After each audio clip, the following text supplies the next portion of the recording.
imprisoned in elf jail for 50 years.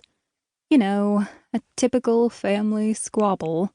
The elves had given her a full pardon once her brother's malfeasance had been brought to light, and no small part by yours truly. She'd adjusted to civilian life well, as I'm sure we all would if falsely imprisoned. Any moment she wasn't at her sewing machine, she was taking in the sunlight or eating junk food. Like I said, what we'd all do if let out of prison. "Hello?"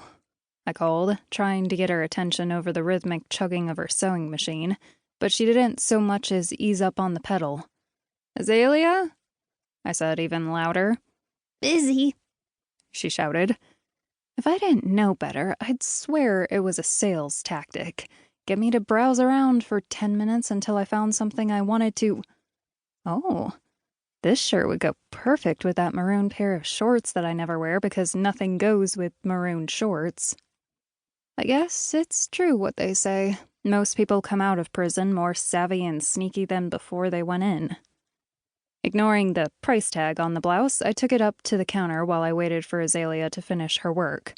I'm entitled to a few splurges, seeing as how most of my wardrobe consists of 2 pairs of jean shorts and a drawer full of cotton tank tops.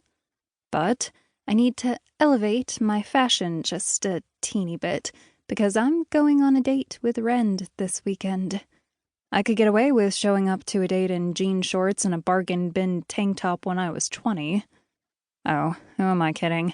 I didn't have dates when I was 20. But now that I'm older, I need to try my best to turn this pig's ear into a silk purse. Azalea finally finished up and went into the back room to get Sophie's academy robes. She returned with a neatly folded stack of black robes, as expected. But to my surprise, and bookworm curiosity, an old book sat atop the robes. "What's that?" I asked. "My, aren't you impatient?" Azalea asked. "It's not so often that the seamstress has an antique book among her wares," I said. "Who said anything about an antique?" she said, with a smile that lit up her face in a way that made it easy to forget she was 70 years old and had spent at least 50 of those years behind bars for a crime she did not commit. "Judging from the fact that you're trying to drag this out as long as possible," I said, "I can only assume that it's a special book." "Very clever," she said. "It is an antique. It's a family book. I wanted to ask you a few..." But I didn't let her finish. I'd already waited as long as I could manage. I snatched the book and held the smooth, leather-bound volume in my hands. "On the stitchery and witchery of the ancients," I said. I carefully opened up the cover and scanned the... "First edition?" "Indeed it is," she said. "I never touched this old thing, so I was wondering if you wanted it for the archive special collections. After all, if it wasn't for you, I might still be in elf prison." "That's an amazing offer," I said.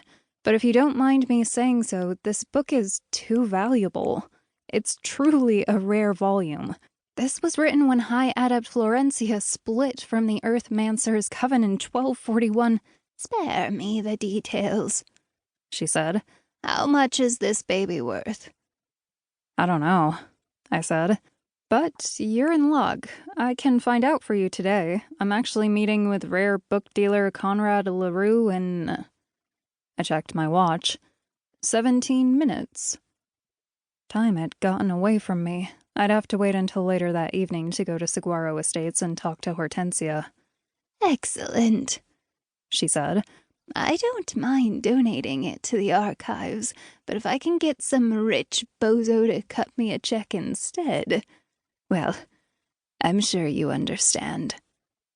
I didn't understand. Not really. How could someone have such a rare and important book in their possession and not think it was the coolest thing ever? High Adept Florencia actually held this book in her hands almost 1,000 years ago.